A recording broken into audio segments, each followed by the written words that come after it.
Mi abuelo, el comandante Rogerio Zayas Bazán, era gobernador de Camagüey cuando Machado sale electo presidente. Machado lo nombra secretario de Gobernación y le pide que él quiere hacer una prisión nueva, que sea una prisión modelo para los prisioneros que existían en Cuba. En aquel momento las prisiones de Cuba eran un desastre. Y mi abuelo le pide, antes de tomar posición de su cargo de secretario de Gobernación, que quiere ir a los Estados Unidos a hacer un estudio de las mejores prisiones de los Estados Unidos. Y para eso viaja a los Estados Unidos en marzo de 1925 y visita prisiones en la Florida, en Kansas, Leavenworth, San Quintín en California y Joliet en Illinois, que acabó siendo la prisión que sirvió de modelo para el presidio de Isla de Pino, que originalmente eran 8 circulares con una biblioteca, con un hospital, con un auditorio, con lo último para el rehabilitamiento de los presos. O sea que la intención del presidio, y por eso se llamaba el presidio modelo, es que era en aquel momento lo mejor que iba a existir en un establecimiento penal. La primera piedra de la obra del presidio modelo fue colocada por el general Gerardo Machado y Morales el 1 de febrero de 1926, y en la gestión le acompañaron muchas de las más distinguidas personalidades de su gobierno, entre ellos el ministro de Gobernación, Rogerio Zayas Bazán. 5 años más tarde se inauguró el penal, el 16 de septiembre de 1931. Según los planos originales, la capacidad de albergue de cada edificio era de 465 reclusos, cifra que años más tarde fue más que duplicada por el régimen castrista. El proyecto original establecía la construcción de 8 circulares. Al final, solo se construyeron 5, 4 dedicadas a albergar a los reclusos y 1 para prestar servicio de comedor. Cada circular tiene 5 pisos y en cada uno de estos hay 93 celdas que conforman 465 habitaciones por edificio. El presidio modelo o reclusorio nacional de Isla de Pinos fue la prisión escogida para que los atacantes del cuartel Moncada extinguiesen sus sentencias. Varios de ellos tuvieron que visitar por segunda vez el penal y fueron condenados esta vez a largas penas de cautiverio político. La comparación de este es el presidio de Batista y este es el de Fidel. Uno es el infierno, el de Fidel, y el otro puede ser el paraíso, el de Batista.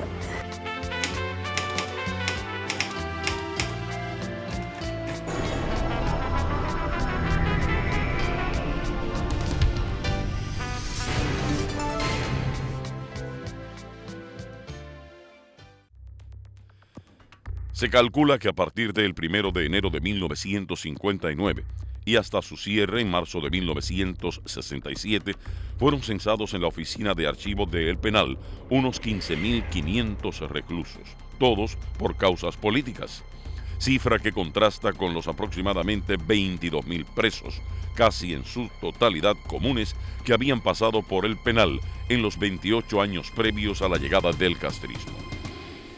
En los más de 8 años de existencia como centro penal del presidio modelo bajo el régimen castrista, las celdas llegaron a albergar hasta 4 prisioneros políticos. Las camas fueron sustituidas por marcos de metal sobre los que se ataba una lona que los presos denominaban jocosamente aviones. Desde que nos apeábamos del Pinero aquel, a montarnos las guaguas fue a base de golpe limpio. El ver aquellas circulares, aquello parecía un infierno, aquello era un infierno físico, aquello era ver, y después en la forma en que nos llevaban. Al llegar a las circulares, esa es otra emoción bien significativa, porque entrar en una circular era entrar en un lugar donde exteriormente era un contenido de terror, interiormente era un palacio nuestro, con una libertad absoluta, porque sentías que podías compartir con tus hermanos. Tras el triunfo de la Revolución Cubana en enero de 1959, los primeros en llegar al presidio Modelo fueron los exmiembros de las Fuerzas Armadas del depuesto régimen. Llegué a Isla de Pinos en mayo de 1959. Cumplí 29 años con 10 meses. Cuando llegamos a Isla de Pinos, nos pusieron en cada piso, nos pusieron a un común como jefe de piso, a un común como cartero, como jefe de enfermería a un común, y pusieron también a un mayor que era el jefe de todos los presos comunes que dirigían a las circulares. Por supuesto que se vivía en tremenda agonía, porque siempre estaban buscando cizaña, siempre estaban buscando divisiones. Cuando nosotros llegamos a Isla de Pino, la dirección penal había nombrado una mandancia. Mandancia era el nombre que se le daba a los presos políticos que reían los edificios, las circulares. Esta mandancia estaba formada por comunes de la peor calaña. Por ejemplo, la mandancia la formaban específicamente el mayor, el segundo mayor y el jefe de limpieza. Esas eran las tres personas con poder dentro de las circulares. A su vez, ellos nombraban un jefe de piso, eran 5 pisos en las circulares y un 6º piso que le decíamos el bacalao. Nosotros nos enfrentamos a los presos comunes,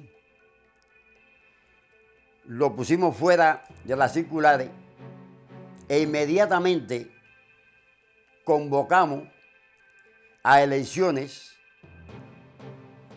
para elegir a los dirigentes nuestros dentro de las circulares.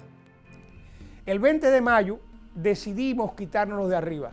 Nos apropiamos de escobas y palos y en la planta baja dimos una batalla tremenda. Uno de nosotros casi pierde un brazo.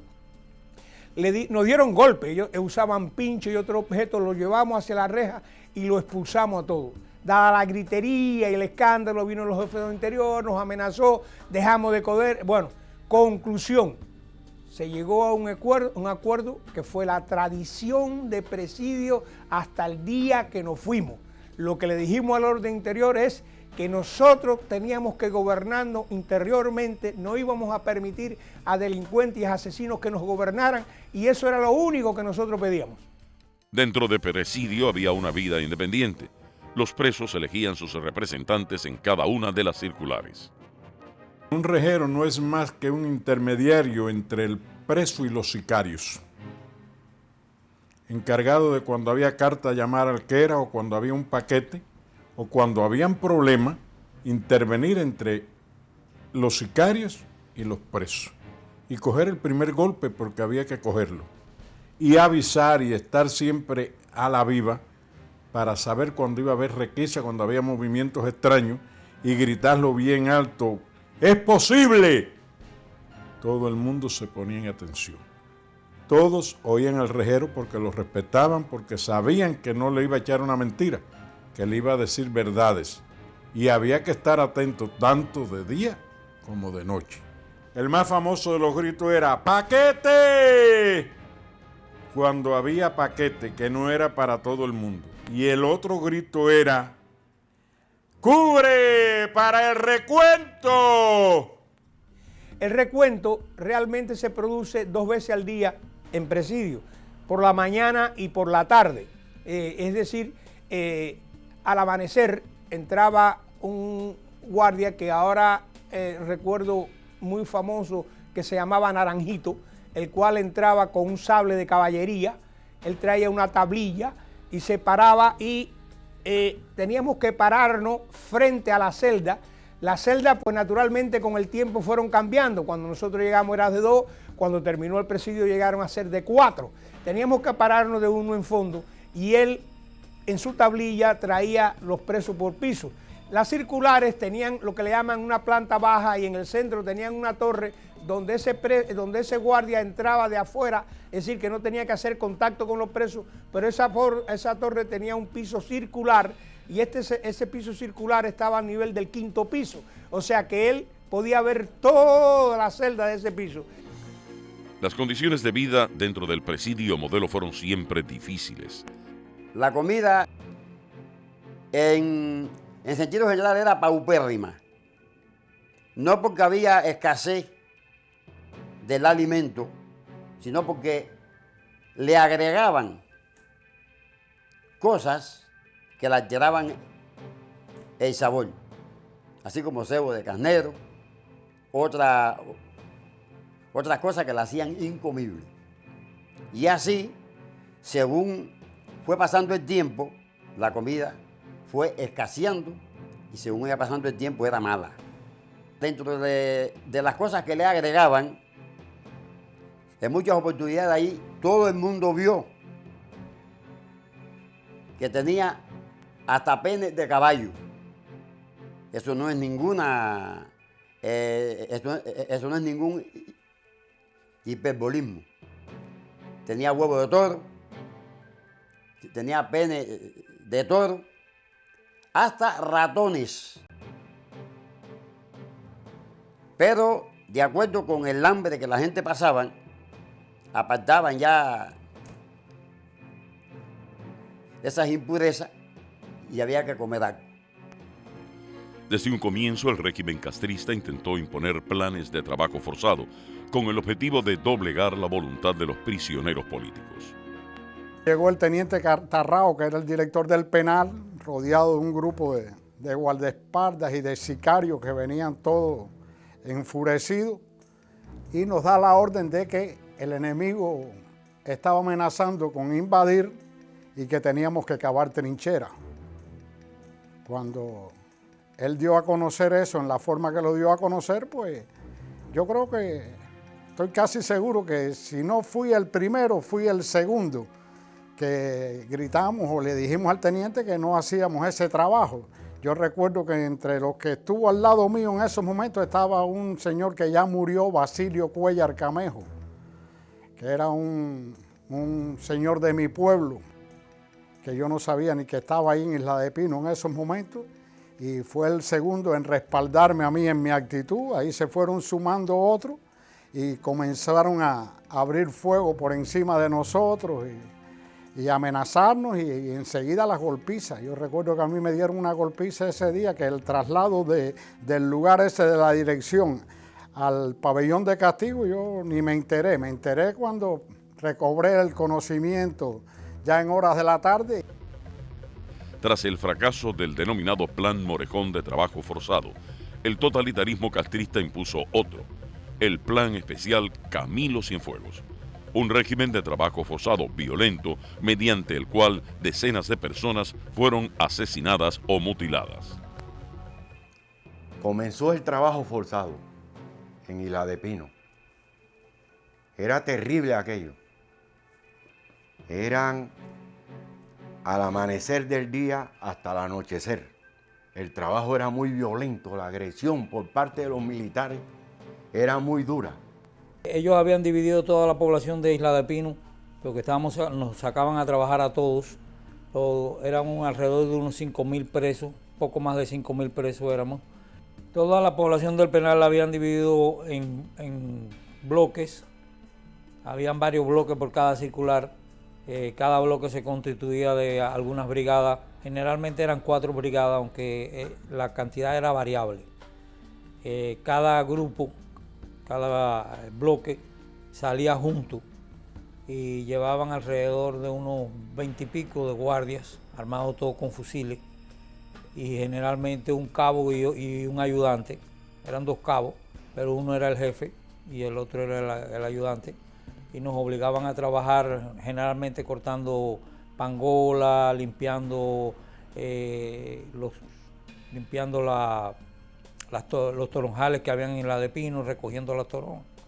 Además había una brigada que la usaban en las canteras de mármol de Isla de Pino, ese era un trabajo especialmente difícil. Y ahí en esa brigada, por cierto, habían metido un montón de muchachos jóvenes, generalmente los grupos más que habían sido de la universidad, abundaban ahí en ese grupo. Y ese fue un bloque donde el trabajo fue especialmente muy severo. El régimen totalitario agrupó a los jóvenes, en particular a los estudiantes universitarios, en el histórico bloque 19, con el objetivo de intentar, por medio del trabajo forzado, quebrantar sus ideas. Yo era estudiante en la Universidad de La Habana y allí me dieron un número, el 26.828. A partir de que llegué hasta el final, me llamaron por ese número. Como yo era estudiante, cuando hubo el plan de trabajo forzado Camilo Cienfuegos, se me incorporó en el bloque 19. El bloque 19 era un bloque completamente de estudiantes universitarios. Hicieron un bloque únicamente de estudiantes. Éramos como alrededor de 150, 160 estudiantes. A mí me da la impresión que ellos hacen el bloque ese de estudiantes nada más, como que supuestamente éramos más jóvenes, habían muy jovencitos ahí en el bloque, muy débiles. A mí me da la impresión que ellos creían de que iban a doblegar al bloque. Y bueno, los vamos a poner porque si doblegamos este bloque, eso va a influir en el resto del presidio. Y creo que fue todo lo contrario, ¿no? Establecen, es decir, el nombre del bloque, el bloque 19, nos llevan a trabajar a las canteras, pero desde que nosotros empezamos a trabajar, empezamos con resistencia. Es decir, una resistencia que era sorda, una resistencia sorda. Éramos como un símbolo para ellos, para el gobierno, que había que destruir. Las jornadas de trabajo forzado podían extenderse hasta 12 o 13 horas diarias. Uno de los lugares tristemente recordado por la rudeza y la violencia ejercida por el régimen contra los prisioneros políticos eran las canteras de mármol de Isla de Pinos. Una de las modalidades del trabajo forzado eran las canteras que estaban muy cerca ahí de la prisión, en Nueva Gerona, a la entrada de Nueva Gerona. Y aquello era un trabajo muy bruto. Imagínate, jóvenes, a veces delgados como era yo, con una mandarria de 25 libras partiendo las piedras, con el guardia arriba de ti. Pero hay un detalle muy significativo, y es que siempre los presos, allí en la cantera, como se hacía en otros lugares, tenía que estar el guardia mirándonos para que nosotros trabajásemos. O sea que estábamos constantemente observando al guardia, sea Perro Prieto, sea el que fuese, y ETA, que eran los cabos en aquel momento cuando yo estaba ahí, y si no nos estaban mirando, pues no trabajábamos. Y eso daba lugar también a que lo que después se dio en llamar y que se hacía en otros bloques también, como era el paso de Jicotea. Los prisioneros políticos crearon desde un comienzo sus propios métodos de resistencia. El paso de Jicotea mayormente se hizo en Isla de Pino como un símbolo de rebeldía, ¿no? Eso mayormente se proyectaba cuando había una fecha conmemorable de un compañero nuestro que asesinaba, alguien que sufría un bayonetazo el día antes, o una requisa un poco violenta, ¿no? Era producir lo menos posible para el régimen, y cada vez que podíamos dañar la producción también lo hacíamos. Y los agentes, ¿no? Los cabos que teníamos nosotros, eran opuestos a que nosotros mantuviéramos esa actitud. Entonces ellos trataban de golpear ni eso para que nosotros no apurábamos. Y ahí íbamos y muchas veces se agudizaba porque era una cosa directamente profesional. Más golpes que nos daban, más pasos de Jicotea metíamos nosotros. Hasta que llegamos al campo, entonces en el campo manteníamos un silencio absoluto. Paso de Jicotea respondía a una agresión de los militares. O sea, cuando había problemas, que daban golpes, que había dificultad con la comida, pues entonces hacía un súper paso de Jicotea. Y también, por ejemplo, eso ocurría cuando veníamos a la circular, que entonces veníamos en paso de Jicotea, y a veces nos daban golpes, a veces nos entraban a bayonetazos, pero íbamos incluso cantando el himno nacional o la montaña, mientras íbamos caminando por la calle que nos llevaba a la circular. Un día subió la montaña, en la cima nos volvamos a ver. La montaña, compuesta dentro del presidio, se convirtió en un himno de la resistencia y la lucha del presidio político cubano. En septiembre del 61, en la circular número 4, me vino una inspiración. Estaba yo en la celda 64 del primer piso y estaba sentado en la ventana y de pronto pedí un pequeño lápiz que teníamos allí en la celda y empecé a escribir una canción. Y cuando terminé, resultó que aquello era como una oda, una cosa para la lucha. Y la empecé a cantar. Inmediatamente, la gente que estaban alrededor mío, los compañeros míos de la celda y amigos míos, empezaron a aprenderse la canción. Y a la semana, toda la circular número 4 se sabía la canción. Yo le había puesto Ansias de Libertad y la gente le puso La Montaña y se quedó como La Montaña.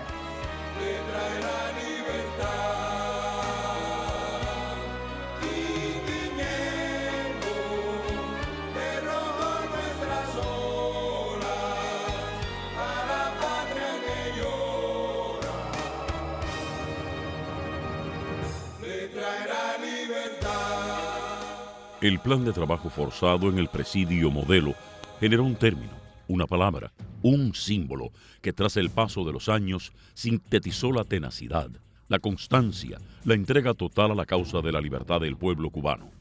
El preso político plantado, una actitud que décadas después todavía mantienen en las mazmorras de la tiranía los actuales prisioneros políticos. Cuando vienen a anunciar el plan de trabajo forzado, y que lo gritan desde la planta baja, lo gritan los oficiales a la galera, yo bajo con Alfredito Izaguirre.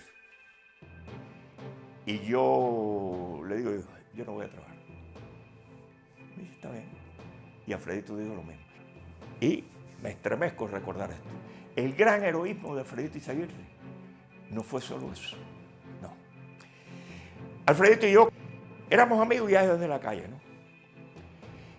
Entonces, cuando yo le converso con él del asunto de resistirme al plan de trabajo forzado, yo le digo, Alfredito, es que lo que hace falta, porque tú eres un miembro de la SIP, de la Sociedad Interamericana de Prensa, lo que hace falta es que a ti te den una gran paliza para el escándalo.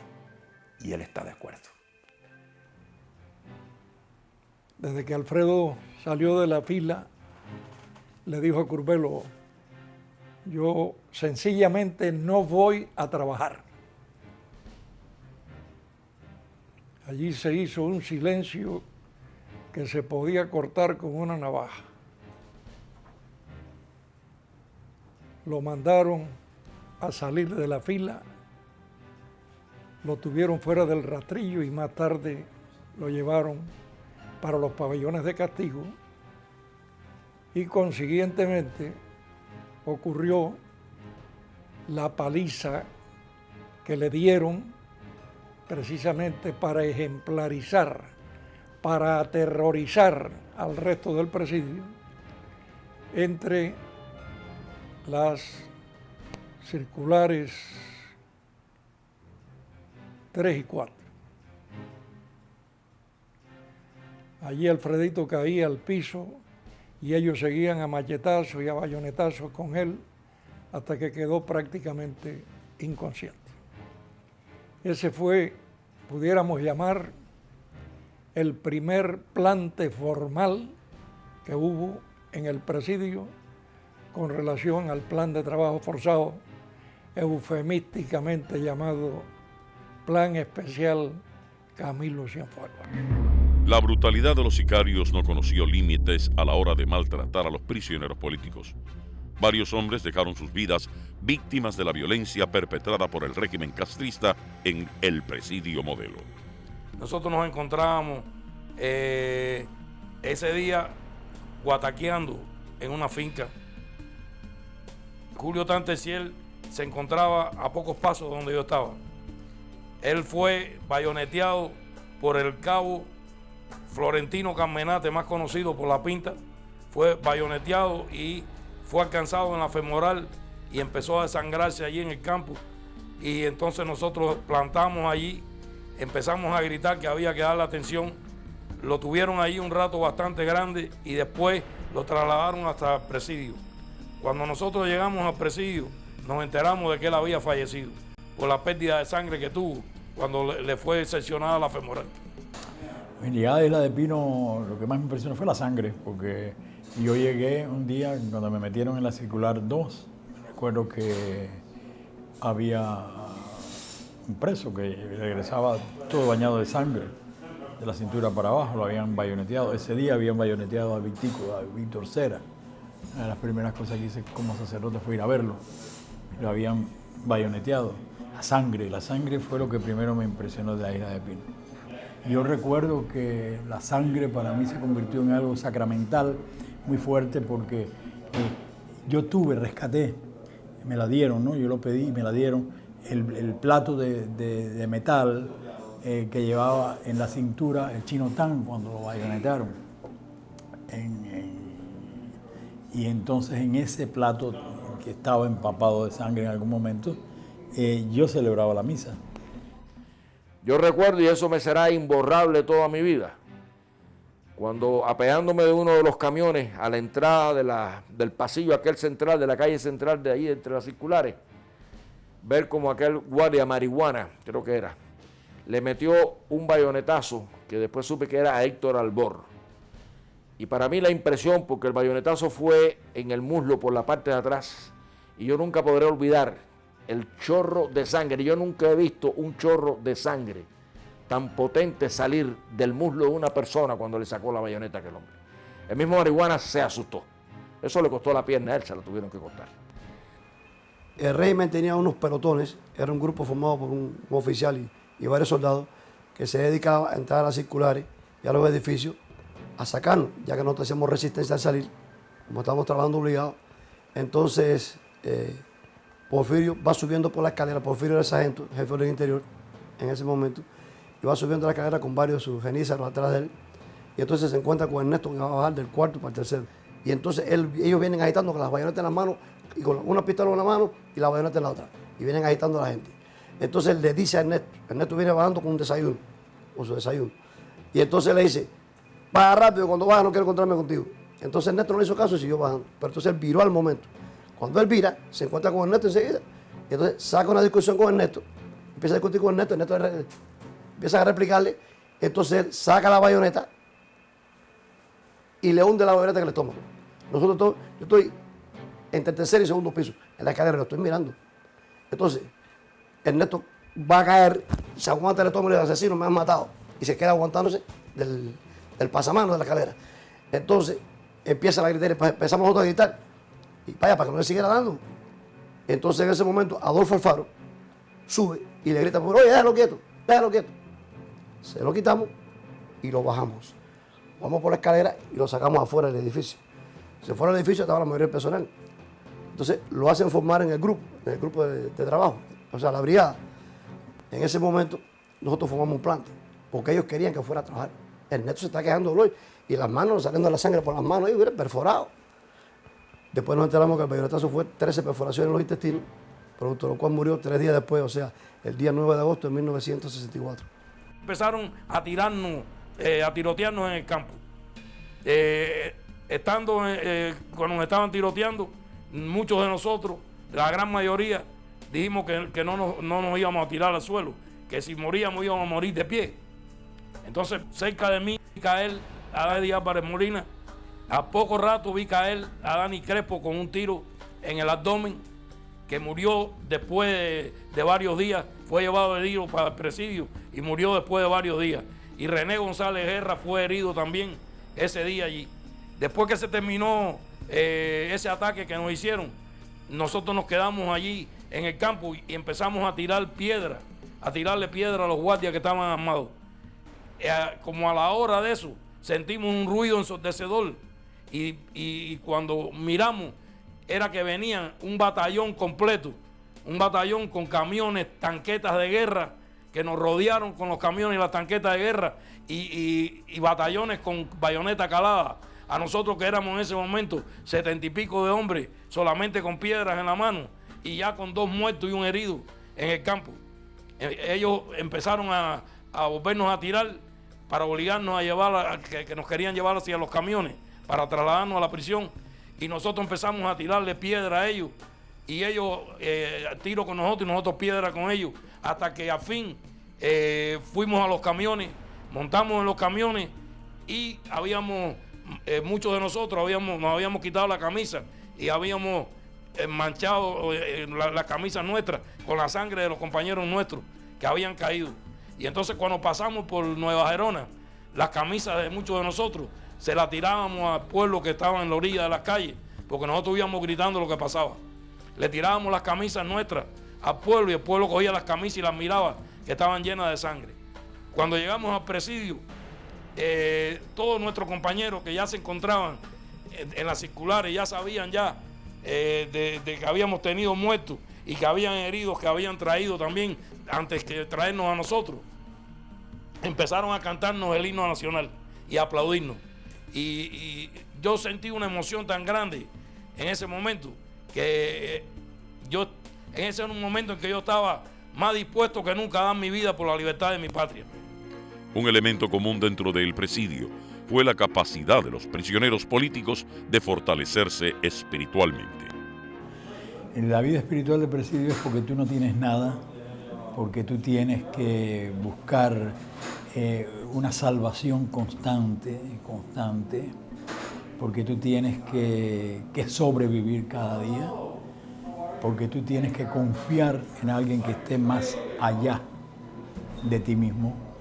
No creo que otro sacerdote en Cuba haya tenido ese privilegio durante tantos años y durante todo, que estar al servicio de hombres valientes, de hombres especiales, de gente de una calidad humana increíble. Es un privilegio. Yo le doy gracias a Dios y creo que me faltarán los días de mi vida para poder dar gracias a Dios por ese privilegio de haber acompañado al presidio político cubano durante 10 años. El presidio modelo fue la base para la formación de muchos hombres que en sus largos años de confinamiento político se educaron, se capacitaron, se convirtieron en mejores ciudadanos. Cuando nosotros llegamos a presidio, a Isla de Pino, sabíamos que teníamos que prepararnos culturalmente, prepararnos en educación, pero también prepararnos para el poder. O sea, nosotros teníamos que superarnos. La mayoría de nosotros éramos jóvenes. Algunos sabían un poco más, habían profesionales, habían algunos que eran incluso analfabetos. Y eso fue una política general de los presos políticos cubanos en Isla de Pinos. De los que más sabían enseñaban a los que menos sabían y todos aprendíamos. Incluso los profesionales se especializaban. Si eran doctores, a lo mejor estudiaban economía y se estudiaba oratoria. O sea, era una política general de que teníamos que superarnos desde todo punto de vista. Y entonces el propósito que yo me hice, tratar de salir de aquí un hombre mejor de lo que entré. Y donde quiera que yo tuve la oportunidad de estudiar, yo no dejaba los libros ni un solo momento, nada más que para distraerme un poco jugando ajedrez y esto. Entonces en el pabellón de castigo, que lo que tenía eran los calzoncillos y 2 platos de aluminio llenos de agua en el suelo, yo lo que me pasaba a repasar los idiomas en mi mente y todo lo que yo había estudiado, Y a mí no me alcanzaba porque me hacía un programa. O sea, según los días de la semana, las horas del día, yo tenía mi programa de estudio. Entonces, pues recordando los idiomas, recordando la historia. Una de las formas que teníamos de desarrollar la cultura es a través de las bibliotecas, por ejemplo. ¿Por qué? Porque había quien tenía su libro, pero nosotros nos organizábamos y habían bibliotecas en celdas donde se acumulaban distintos libros que nosotros mismos los dábamos y después circulaban, como se hacen en las bibliotecas. O sea, tú pedías un turno y se promovía la lectura y la formación entre todos los compañeros que estábamos en la prisión. Se daban las conferencias, unas conferencias que no tenían que envidiarle a nada a las que se pudieran darse en la calle, porque eran profesionales, la mayoría las auspiciaban. Esas conferencias participábamos todos, ya sea de geografía, de historia, de geometría, de de música, de arte, en fin, de muchos aspectos. Yo soy uno de esos casos que soy formado dentro del presidio político, porque mi nivel cultural era muy bajo. Conocía la naturaleza perversa del régimen castrista, pero mi formación política y cultural se la debo a mis compañeros dentro del presidio político cubano. Yo recuerdo, por ejemplo, en mi caso, a poco tiempo de llegar, que yo tenía vocación de periodista y estudié periodismo. Estudié periodismo con Leonel Rodríguez de la Torre y un grupo de nosotros que acabamos de llegar, todavía estaban operados a raspe. A pesar de la censura y del control de la información ya impuesto en Cuba, dentro del presidio existía libertad de expresión, existía un periodismo independiente y libre. Tuve una gran sorpresa al entrar en las circulares. Allí me encontré que los jóvenes que se encontraban presos allí estaban haciendo un periodismo independiente que fue la base fundamental de esta historia, o parte de la historia que el presidio histórico cubano ha legado. Los jóvenes trabajaban de muchas maneras el periodismo. Uno de ellos era con los radios. Eran invenciones y componentes que entraban en prisión clandestinamente o creados dentro de la prisión con piedra de pedernal, con sueros que conseguíamos, en fin, era algo clandestino fundamentalmente. A veces era una cuchilla de afeitar, a veces se orinaba en una piedra y de ahí los ingenieros sacaban informaciones para que pudieran haber frecuencias dentro de los radios. Aquello era increíble la forma que trabajaban. Era maravilloso ver cómo se reunían 4 o 5 presos en un lugar bastante cerrado con unos audífonos que eran de las cosas de hacer las transfusiones y uno escribía, el otro sintonizaba, el otro vigilaba por si venía una requisa y otro estaba presto en cuanto venía la requisa a esconderlo en cuestión de segundos para que no fueran detectados. Después, estas grabaciones y estas transcripciones que se hacían de las noticias eran llevadas a un papel y ese papel iba por celdas o por bulayas, como quisieran llamarlo en aquellas circunstancias, en las que se leía las noticias que nos importaban a nosotros, tanto nacionales como internacionales. A pesar de la represión, del férreo control que la guarnición tenía sobre las instalaciones del penal, los prisioneros políticos organizaron varias fugas. Esta fuga se realizó mediante un preparativo de ceguetas que nos pasaron en pedacitos la familia, metidos dentro de las tapas de las cajas de cartón. Esos pedacitos de cegueta le empatábamos un cabito de madera y con eso picábamos los balostres. Brincamos un primer cordón de 9 pies de altura de seguridad con 3 alambres de púa arriba. De ahí brincamos un segundo cordón que tenían ellos, alambres de púa por fuera. Ya dentro de Gerona nos cogen de casualidad un sargento del ejército que estaba de celador de lo que llamaban el reparto de los americanos. Hicimos para ese ruido dentro de las hojarascas, se da cuenta el sargento y sale con el revólver en la mano, 45 así. Cuando sale se da cuenta que somos varios. Ya Blanco Navarro lo tenía rodeado por atrás, había dado la vuelta para desarmarlo. Pero él parece que se la huele, que éramos varios, y empieza a dar gritos, compañeros a mí, compañeros a mí. Y ahí nos cogieron. Cuando nos cogen, y todo el tiempo hasta que llegamos a la jefatura de policía y más, creyeron que éramos ladrones, que íbamos a robar esas casas de los americanos que estaban en las afueras de Gerona. Desde los primeros días que pisamos las circulares de Isla de Pino, empezamos a pensar en cómo escaparnos en una fuga. En aquellos tiempos nos entraban paquetes prácticamente diarios a las circulares y aprovechamos en esos paquetes introducir unos pelos de cegueta para poder picar los barrotes de la celda que daban hacia el exterior. Así estuvimos trabajando en el corte durante muchas semanas hasta que todo estuvo listo. Y la espera fue un poquito larga porque estábamos esperando una noche de lluvia. El aguacero era torrencial en aquellos momentos y nos empezamos a arrastrar por todo el campo que daba hacia el sur de la prisión. Pero cuando estábamos llegando a una de los cruces de la calle, de una de las calles interiores del presidio, de momento paró de llover.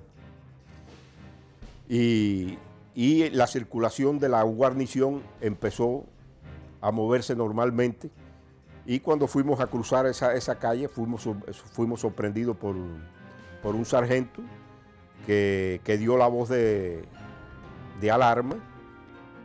Algunas fugas fueron coronadas por el éxito. Lo primero que yo empecé a recopilar fue lo más difícil de conseguir, que eran las identificaciones. Fui recopilando otras cosas, por ejemplo, un pantalón verde olivo. Me faltaba una gorra y en una de esas que dejaron mal puesta una de las gorras, nos hicimos de ella. En la primera fase del plan, ya escogiendo el día, era hacer un muñeco para que cubriera el primero y el segundo conteo en la circular que se producía después que salían los bloques. Se ideó un muñeco con ropa de preso. Lo único que tenía era unos alambres de perchero y otras cosas que habíamos entrado para sostenerlo en un palo de escoba la cabeza. Hicimos una soga por arriba del avión de arriba y entonces se le colocó aquí atrás para cuando pasaran por la celda en ese primer conteo, el que se paraba al lado alaba la soga y entonces sentaba al muñeco que estaba amarrado por aquí, lo sentaba y lo contaba.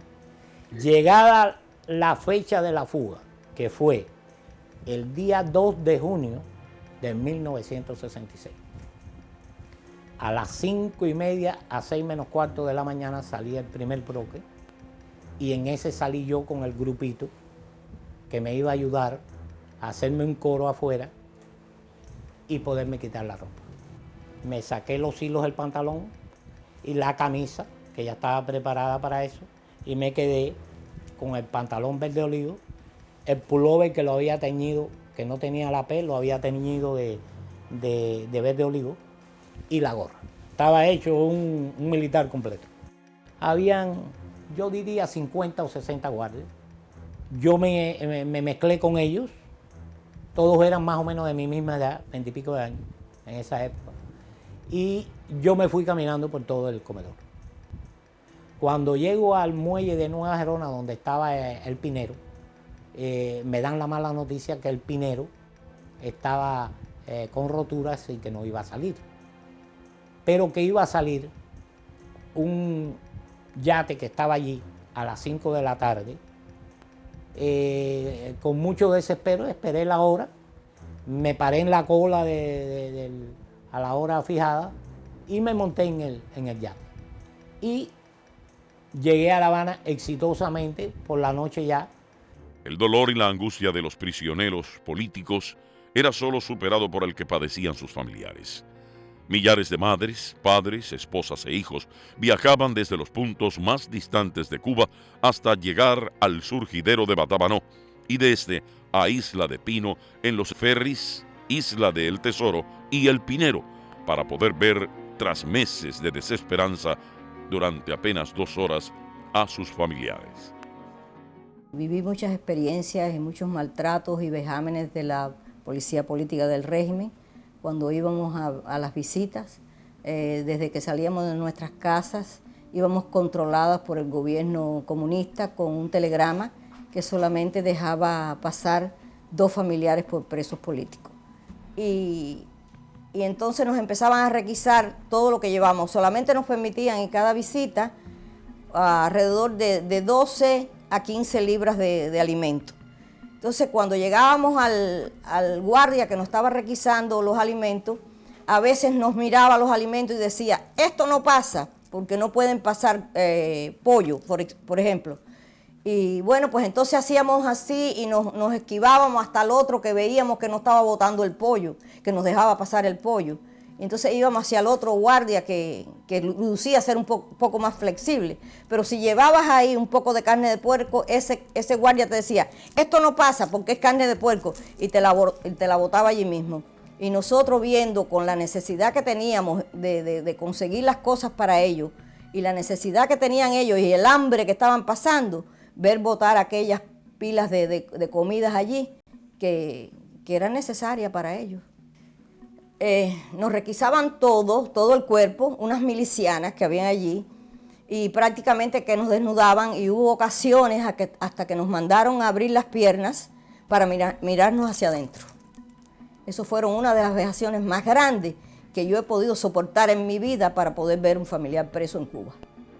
Numerosos padres e hijos compartieron celdas dentro de estas circulares. Otros solo pudieron ver a sus padres en la distancia a través de las rejas sin poder darles el último adiós. Mi padre había caído preso en Oriente, estaba en la causa de Alberto Müller, había sido condenado a 3 años y estaba en Puerto Boniato. Estando yo en Isla de Pino, en la circular 4, él lo trasladan hacia Isla de Pino. Cuando él pasa entre la 3 y la 2, yo estaba en el 4º piso, mirando por los barrotes, por la ventana, a ver si conocía a alguien allí de la cordillera, lo cual era lo normal, ¿no? Entre los gritos de siempre, que uno conocía a sus amigos. Entonces hay un señor que se llama Rolando Nieves, que estaba, un recluso, un amigo mío que estaba un piso debajo, que él había estado en Boniato, y él divisa a mi padre. Y entonces empieza a gritarle, oye, Roberto Elías, Roberto Elías. Entonces yo me pongo muy nervioso, porque yo dije, ¿cómo Roberto Elías? Y entonces empiezo yo a buscar, y entonces diviso inmediatamente a mi padre en la cordillera de preso. Él venía barbudo, pues tenía mucha barba y llevaba mes y medio sin afeitarse, con una toalla tirada arriba. Y yo empiezo, pero yo me pongo nervioso, y en vez de decirle Roberto Elías, pues entonces empiezo a decirle, oye, papi, porque era como yo le llamaba desde niño. Él se pone nervioso también y empieza a buscarme con la vista. Y entonces viene un genízaro de esto, le mete un empujón para que volviera para la fila, y yo lo que hice fue empezar a gritar. El griterío era tal, de tal cantidad de presos, que aquello se fumó en aquella situación. Y él siguió entonces avanzando y fue para la circular 2. 2 o 3 meses después, realmente no mucho tiempo, a él lo trasladan nuevamente hacia Cuba, como decíamos nosotros. Pero para desgracia de él y mía, por supuesto, mi padre sale con un cáncer en los pulmones. Y yo sabía que moría ya, a mí me habían avisado que iba a morir, etc. Y entonces a mí me hacen unas gestiones en el Ministerio del Interior en Cuba para ver si podían llevarme al sepelio de mi padre. Y vinieron a la circular a buscarme. Me dejaron vestido 48 horas, amigo mío. 48 horas vestido, esperar. Yo no sabía que cada vez que entraba alguien yo lo llamaba para que me diera una explicación de aquello. A las 48 horas me dijo, no, ya no va a ningún sitio. A las golpizas, los bayonetazos, se agregaban los pabellones de castigo, donde la brutalidad de los esbirros alcanzaba niveles extremos. Los 20 meses que estuve en el pabellón de castigo, yo oí dar más de 100 palizas. Y creo que sería más adecuado decir más de 100 cablazos. Porque cuando el guardia que estaba en el techo del pabellón del castigo veía venir a un nuevo preso, un preso que lo traían para el pabellón de castigo, él le gritaba al de abajo, el que estaba abajo, ¡carne fresca! Y entonces también le decía, con el rojo o el amarillo.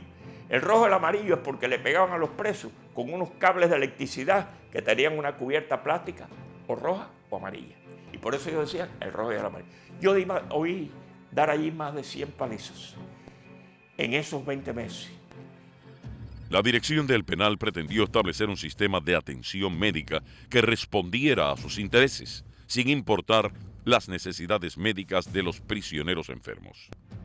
Se pretendió que los médicos limitáramos el número de enfermos que podían quedarse sin salir al trabajo forzado.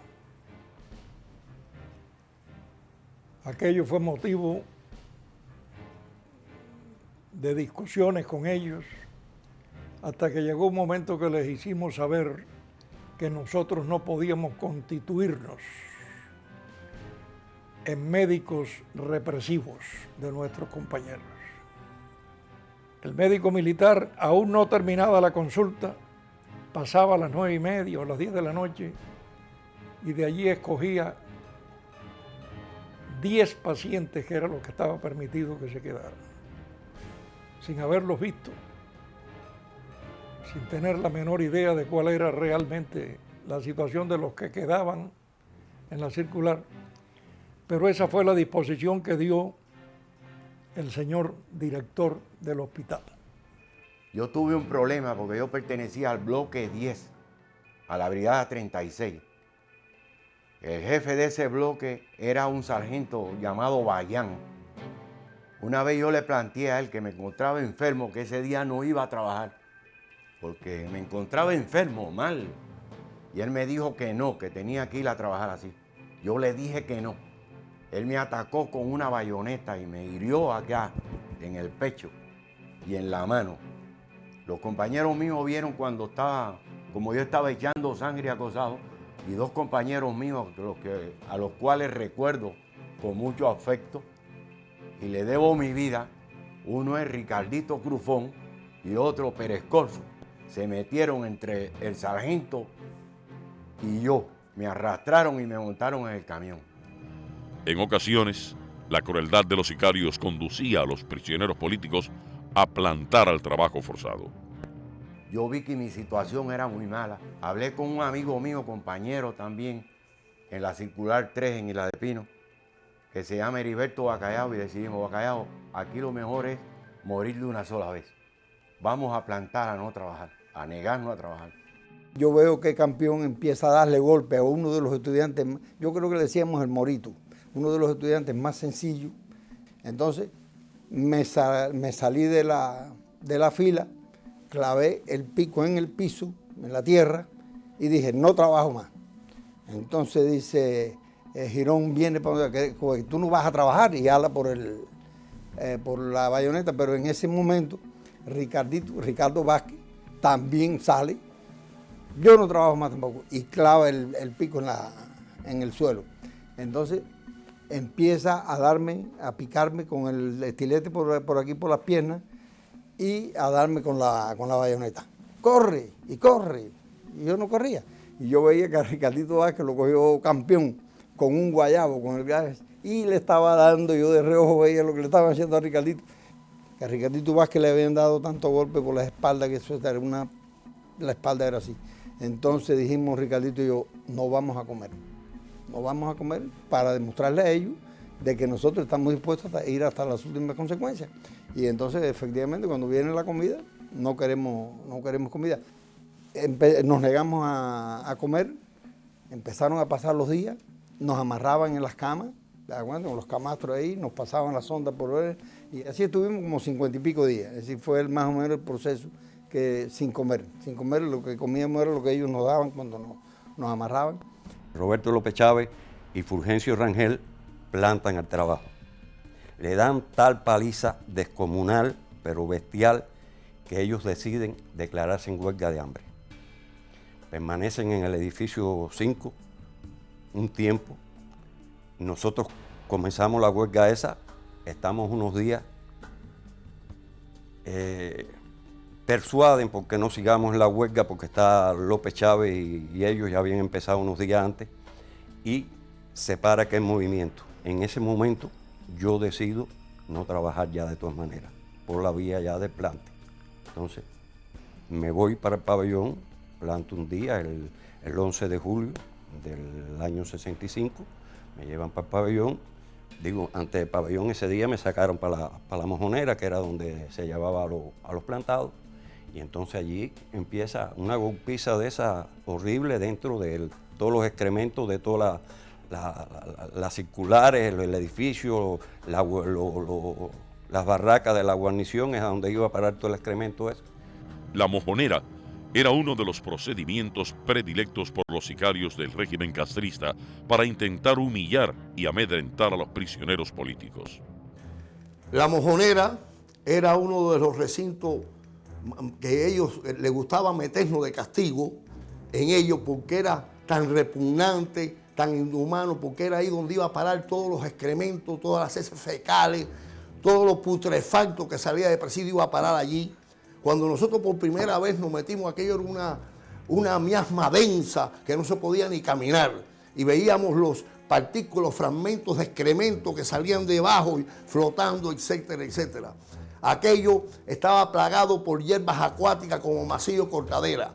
Los macillos inmensos que tenían 30 años en esa laguna, que eran inmensamente pesados, los teníamos que sacar a la orilla. No podías tocar la cerca de púas porque rápidamente te acometía agredirte el guardia con su bayoneta calada. Teníamos que estar sumamente pendientes y avisores de los más pequeños y de los más lerdos, los más lentos. Los más rápidos teníamos que socorrer a aquellos que eran más lentos porque había veces que se atascaban.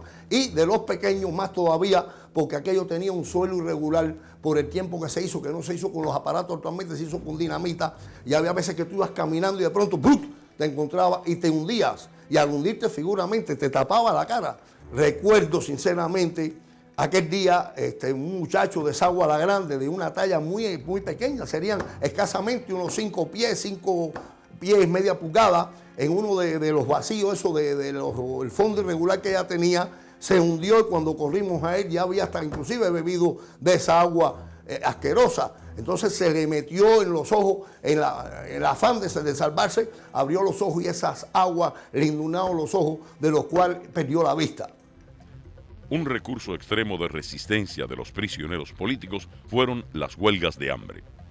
Varios hombres dejaron sus vidas y otros cientos estuvieron decididos a hacerlo, al dejar de ingerir alimentos por reclamar que fueran escuchados sus derechos.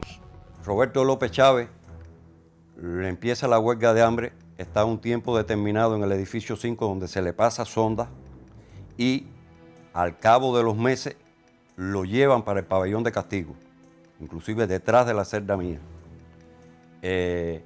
Allí ya no tiene la sonda, no tienen que le pase sonda y le ponen la comida en un plato, pero él no la prueba nunca. Y como 15 o 20 días después de ser trasladado allí, amanece muerto ya en la celdadera allí tirado allí. Esto es el 23 de noviembre de 1966. Entonces llega Campeón y dice, arriba que vas a trabajar, párate. Y yo no respondí nada.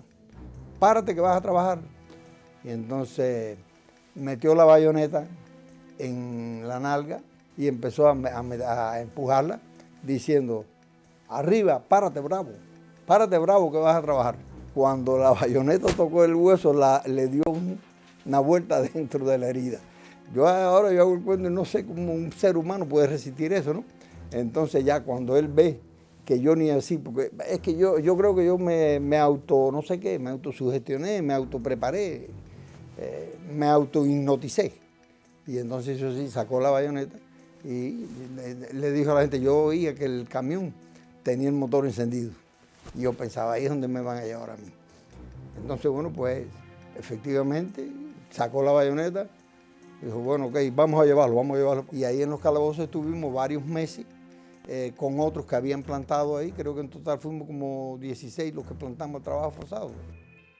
Alfredo, a gritos, de una celda a la otra, dice que va a empezar una huelga de hambre. Me lo dice a mí. Él sabía que, por supuesto, yo iba a participar en la huelga de hambre. Entonces yo le digo, no, pues yo estoy ahí también. Y empezamos ese mismo día. Y a eso se suman el español Odilo Alonso y Nerín Sánchez. Lo que se pedía no era que nos sacaran de pabellón de castigo, sino que nos dejaran salir al sol, que nos dejaran entrar libros, que nos dejaran entrar paquetes. Entonces, nada de eso. Pero a los 20 días vienen las autoridades y nos dicen, está bien, vamos a aceptar ustedes dicen, les vamos a conceder eso. Pasa una semana. Estamos comiendo durante esa semana y no dan lo que habían ofrecido, porque ellos pensaban que después de haber pasado lo de la huelga de hambre, como queda uno después de la huelga de hambre y lo que se sufre durante las huelgas de hambre, ellos pensaron que nosotros no íbamos a empezar otra huelga y entonces empezamos otra huelga de hambre. Yo, por ejemplo, en el pabellón de castigo, yo perdí las cejas y las pestañas. ¿Por qué? Porque En algunas de las celdas que me cerraron era completamente oscuro. Y entonces la naturaleza te bota las cejas y las pestañas buscando luz. Yo me acuerdo que en la celda más oscura que tuve, había un puntico por de a una hora en la mañana, entraba un rayo de sol. No es que entraba hasta la celda, sino se veía el resplandor del sol. Y a esa hora, yo esperaba esa hora para ponerme a mirar por el puntico ese para que me diera sol en los ojos. Otro elemento en común del presidio político fue el sentimiento de compañerismo, de solidaridad aún a riesgo de la propia vida. Estábamos en el plan de trabajo forzado en un lugar llamado Santa Elena, que es muy amplio, y en un extremo empezaron a darle una gran golpiza al Colorado Cofiño, y un viejito llamado Almaguer, que era el hombre más pacífico del bloque, casi no tenía ni 5 pies de altura, perdió el control cuando vio el abuso, agarró un asadón y atacó al indio. Se formó un gran aspaviento y nosotros, que estábamos en el otro extremo del campo, salimos corriendo con los asadones hacia donde estaba para ayudar a nuestro compañero. Se formó un gran tiroteo, nadie resultó herido, los guardias nos rodearon y entonces el indio, que era el cabo que había dado la golpiza, nos puso en 2 filas y sacó primero al viejito Almaguer, después me sacó a mí y después sacó al negro Pincho y le dijo al jefe, al guardia jefe del cordón: mátalos a los 3, tráeme los cadáveres. Y se vira para el resto del bloque y le dice con burla y con sorna: si hay alguno que quiera buscar la muerte junto con su compañero, que dé un paso adelante. Y en aquel momento, con el terror pánico que había, salió uno, salieron 2 y salieron 18 del bloque a morir junto con nosotros 3. Entonces, cuando el cabo se dio cuenta de que no tenía valor para hacer una masacre y matar a 22, se dio cuenta de que nosotros teníamos más valor para morirnos que él para matarnos, desató su furia primero contra el viejito Almaguer, lo desbarató, lo tiró en el suelo, cayó una paliza tan salvaje al lado mío, quedó inmóvil, inconsciente. Entonces después vino, me cogió a mí y me dijo: con que tú eres guapo. Y yo le dije: no, yo no soy guapo, los guapos son ustedes. Mira lo que han hecho con un viejito indefenso. Así fueron dándole golpe a todos los 22 que habíamos salido, porque a Hierro lo habían cogido, lo habían metido también ahí en el grupo. Pero lo importante de esto que sucedió no es siquiera esa heroica rebeldía cuando el único testigo era el silencio. Lo importante fue el espíritu de solidaridad humana de 18 hombres que fueron a dar su vida para estar juntos con su compañero y morir junto a su compañero. Aunque en Cuba la religión y sus practicantes fueron reprimidos y perseguidos por el régimen totalitario, en el presidio político todas las expresiones religiosas disfrutaban de plena libertad. El espíritu que llevamos a la prisión nunca se quebró. En cada piso se daba una oración dominical, se daba un rosario diario en cada piso. Recuerdo que la estampa mía de ordenación se lee: el Espíritu del Señor está sobre mí porque me ha enviado a proclamar la buena nueva a los pobres, a anunciar la libertad a los cautivos. Y eso fue lo que fue. 10 años que no cambiaría por nada. No se ha vuelto a repetir en mí una pastoral tan dinámica, tan entusiástica, tan bella, tan profunda, tan llena de sentido. Nunca he visto laicos tan entusiastas. Y ese compartir con los presos la vida, yo creo que es la meta de cualquier sacerdote que quiera vivir su ministerio. A pesar de que en Cuba las navidades estaban prohibidas, dentro de las prisiones nosotros manteníamos nuestra fe religiosa y manteníamos lo que era el espíritu navideño. Allí se hacían verdaderas obras de arte se hacían arbolitos, se hacían nacimientos, hechos pedazos de pan, de pedazos de papel, de alambre, en fin, que los mismos comunistas se asombraban de las cosas que se hacían. Los comunistas venían, lo desbarataban, pero empezábamos con más fuerza y todo el mundo cooperaba.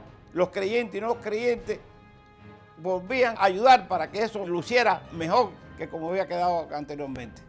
La Navidad era una de las cosas de más entusiasmo para nosotros, porque la Navidad es la esperanza, es la venida de Cristo, es la acogida de la gracia de Dios, y nosotros siempre encontrábamos todo aquello que pudiera hacernos ir en profundidad hacia una Navidad.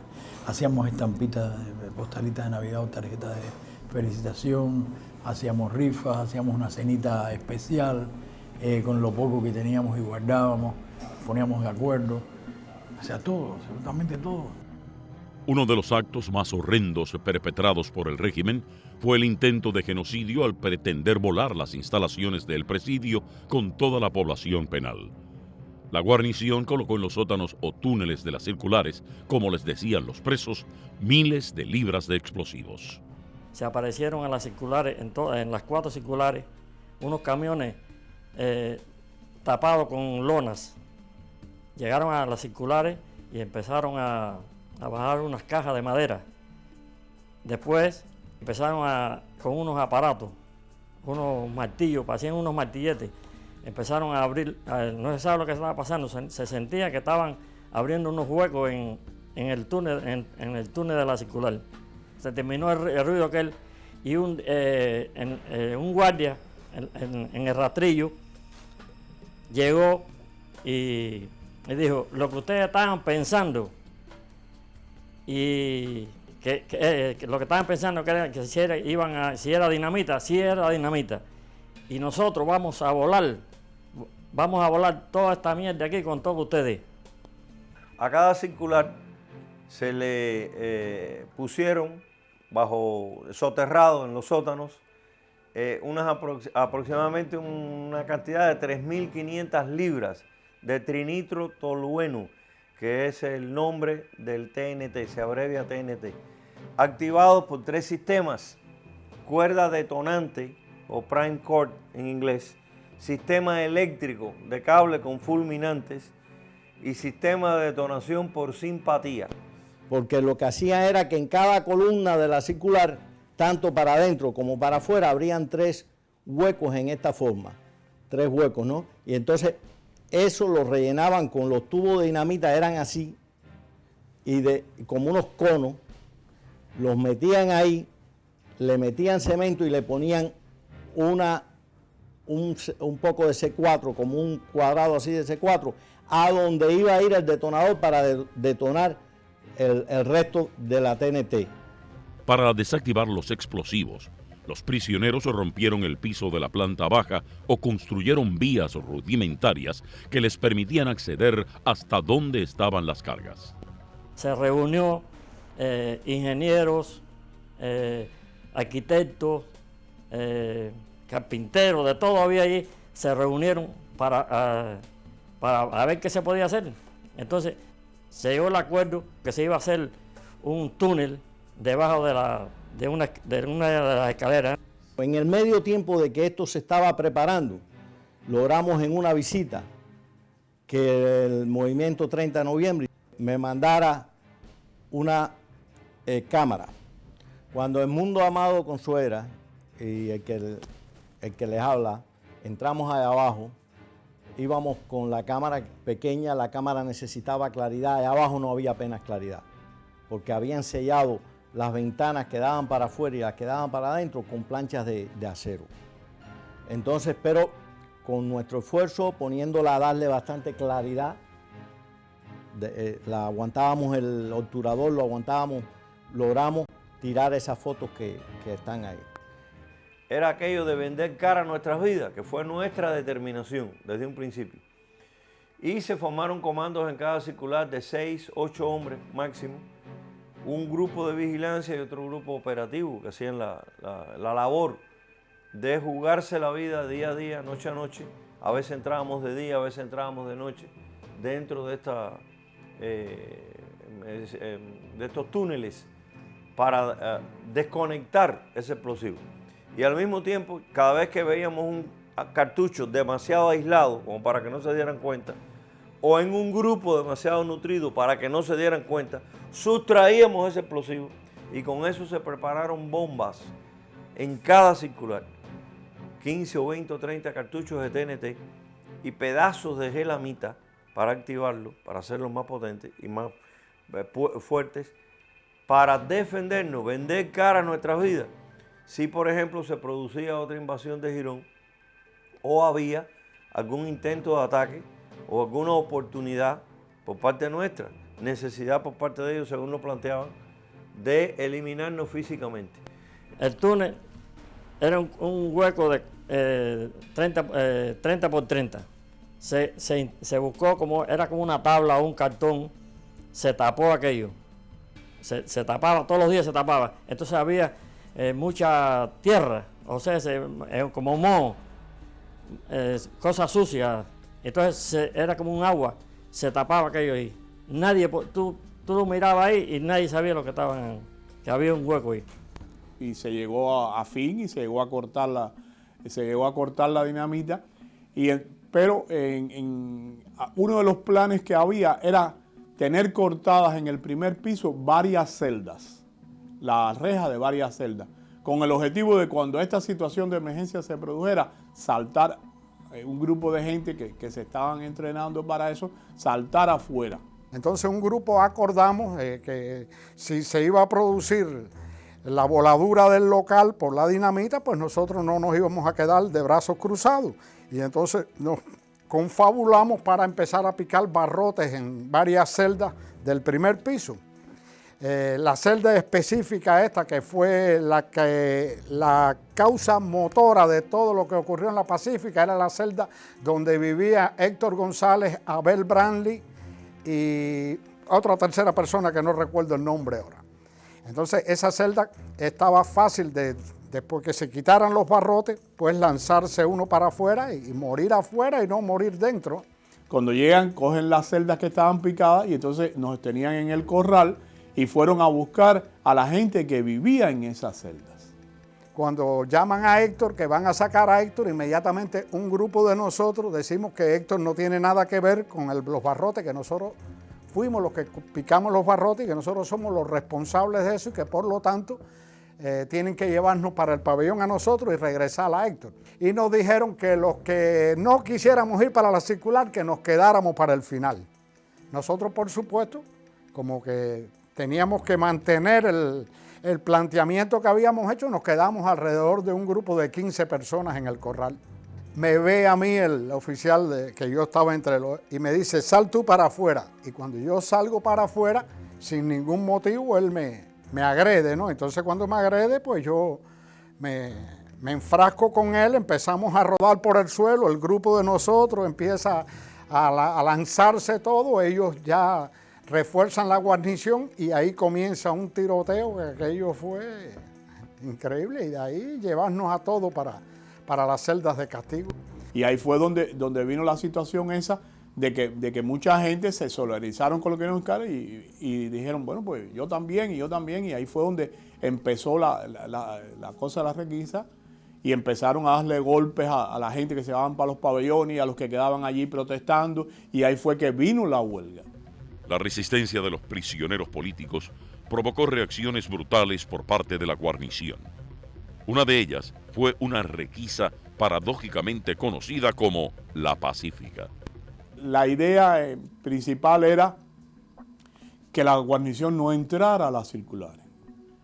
Y entonces, pues ahí empezaron los enfrentamientos, ahí en la planta baja, tiraron gases lacrimógenos, la gente ideó ponerse un pañuelo con vinagre en la cara y le iban para arriba los gases lacrimógenos y se los tiraban para atrás a los guardias y toda esa situación. Incluso hay un momento en que al principio del presidio teníamos fogones y teníamos luz brillante y esas cosas que se les tiró al túnel, se les tiró sacos con candela para allá abajo.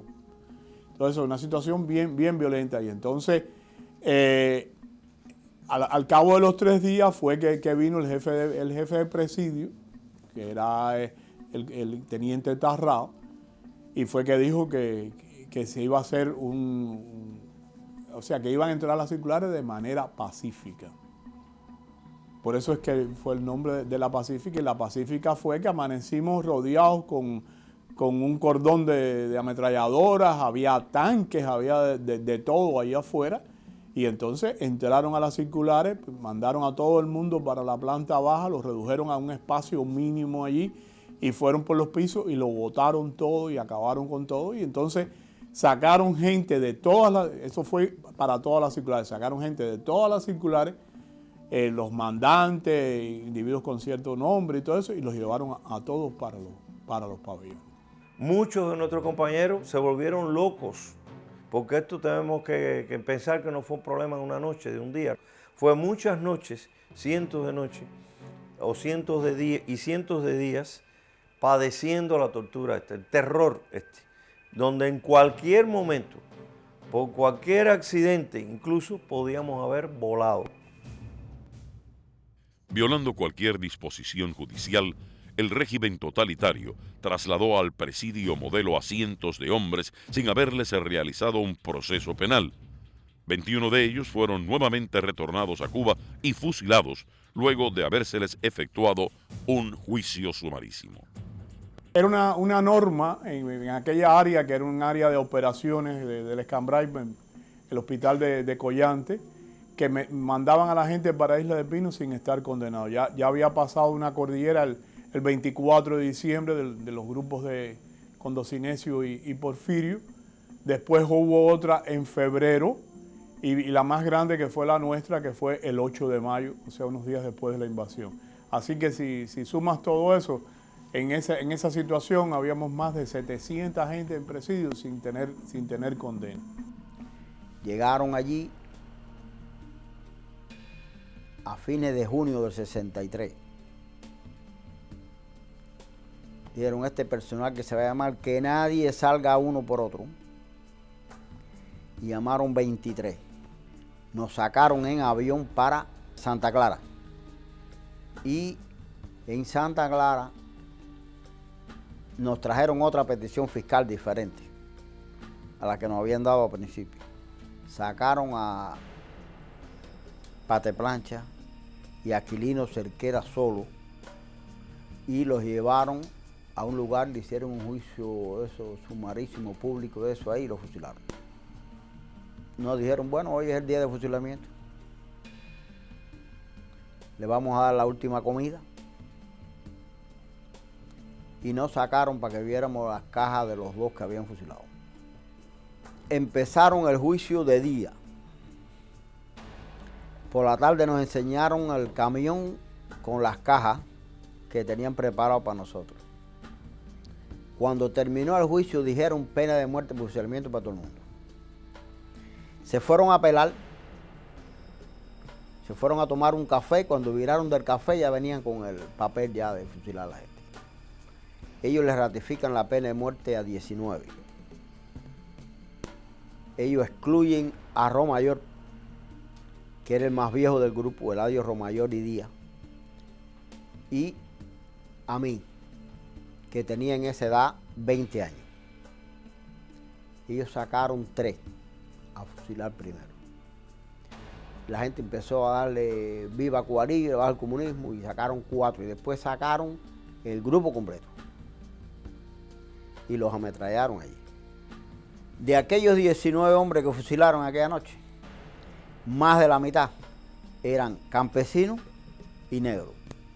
Los negros fueron especialmente discriminados por parte de la guarnición del penal, quienes intentaron vejarlos de todas las formas posibles.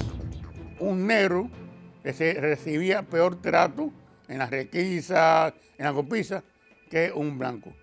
Específicamente en el bloque 8, en el plan de trabajo Caminos Sin Fuego, en el bloque 8, bueno, cuando empezó el trabajo, pues, a casi nadie le damos, fueron muy pocos, y a mí me daban 14 días, eran 2 planazos, 3 planazos, después eran 20, 30, 40 y bayonetazos. A partir de ese proceso, cuando más le daban a la gente, siempre yo estuve en los bloques que habíamos más de un negro, los de negros, siempre los negros cogían más golpes. Y tengo referencias de otros como Juan Ferrer, Peñalver, que en paz descanse. Los perros posiblemente sean mejores tratados que los negros. Porque yo les puedo decir una cosa. Imagínense ustedes que yo, negro, oficial del Ejército Rebelde, caí preso el día 5 de octubre de 1960. Y yo quisiera que ustedes vieran todos los vejámenes que me han hecho a mí. Incluso me han dicho, negro, después que nosotros te bajamos de la mata y te cortamos el rabo. Es que decir, bajame de la mata que yo soy un mono. Yo con este pellejo prieto y caer preso con la bestialidad y la forma tan salvaje vaya, que yo no tengo casi ni palabras para poder decir de la forma que a mí se me ha vejado. Los negros siempre fueron más reprimidos. Y mientras más negro así como yo, o más prieto que yo, tenía peor trato por parte de la guarnición. Y muchas veces lo que nos daban eran los guardias negros. El último asesinato cometido por los esbirros del régimen castrista ocurrió en el pabellón de castigo, a escasos días del cierre definitivo del presidio Modelo. El 28 de febrero del año 67 traen castigado para el pabellón de castigo a Francisco Nodal, Paco Pico, más conocido por nosotros cariñosamente.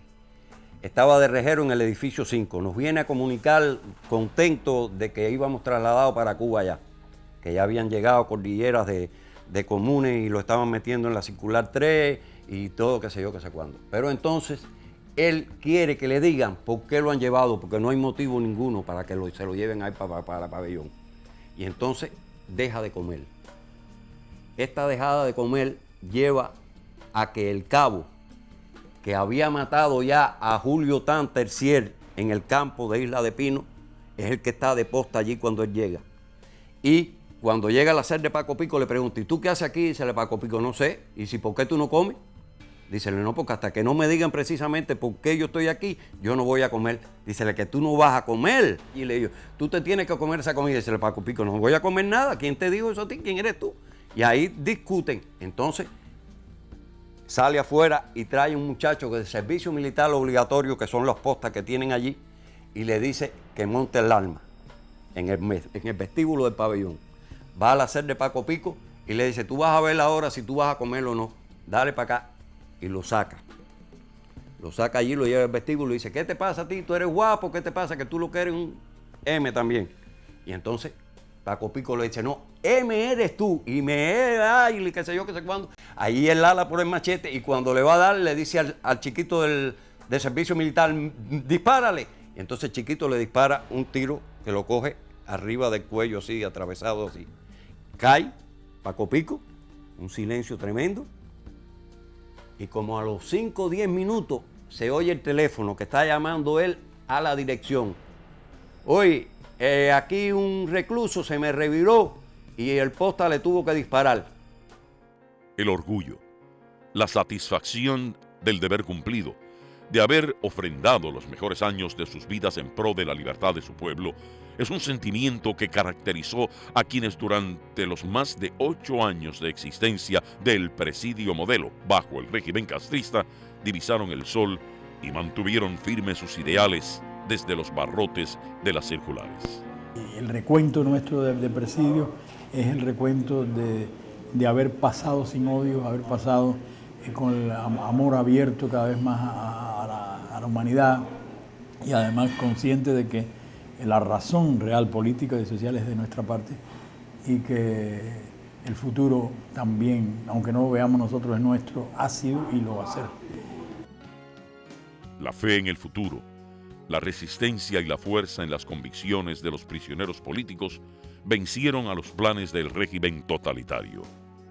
La sangre de los muertos, los heridos y mutilados, las razones perdidas, forjaron hombres que a pesar de los años transcurridos, continúan comprometidos en la lucha por la democracia y la libertad de su patria. Lo interesante de la salida de la prisión de Isla de Pino es que se produce porque ya el terror había llegado al límite máximo de que la gente podía soportarlo. Y lo único que daba ya era matar a la mayoría de la gente dentro de la prisión. El mismo gobierno se da cuenta de eso y empieza entonces la desactivación de las circulares. Yo recuerdo que de la 2 pasé para la circular 1 y en la circular 1 fui de las últimas cordilleras, sino la última creo que fue, que salió para La Cabaña. Ya estaban los comunes, los presos comunes en la circular 4 que quedaba frente a la 1. Y una cosa interesante dentro de esto es que los mismos comunes nos saludaban con cierto reconocimiento por el sacrificio nuestro. Entonces, aquello fue cuando llamaron a los últimos, yo miré para atrás y dije, concho, he dejado una gran etapa de mi vida en este proceso. Una vez que ya nos montan en el barco del Pinero, yo tuve la oportunidad, desde la posición en que yo estaba en el Pinero, de mirar hacia atrás y dejar grabado en mi mente esas circulares que yo veía alejarse. En esos momentos lo que me vino a la mente fue sencillamente los hermanos nuestros que habían perecido, la gente que había, la sangre que se había derramado, pero al mismo tiempo el haber sentido que todos habíamos crecido, que todos habíamos sido fraguados en esa lucha para entendernos mejor unos a otros, para poder convivir aún cuando existieran discrepancias, para saber que a pesar de las discrepancias éramos uno solo en contra de esa gente que tanto nos maltrataba. Y para mí ver aquella silueta desapareciendo en el horizonte, todavía yo la tengo grabada en mi mente como algo que representaba un sentimiento de dolor y al mismo tiempo de engrandecimiento, de coraje y de poder decir, pararon esto porque ganamos nosotros la lucha.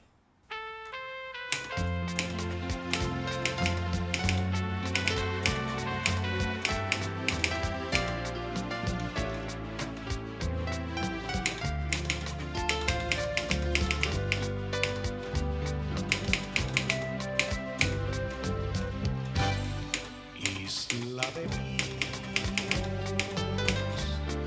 la isla del tesoro, meta del destino que hoy tristemente lloro, con tus playas hermosas y tus frondosos pinares,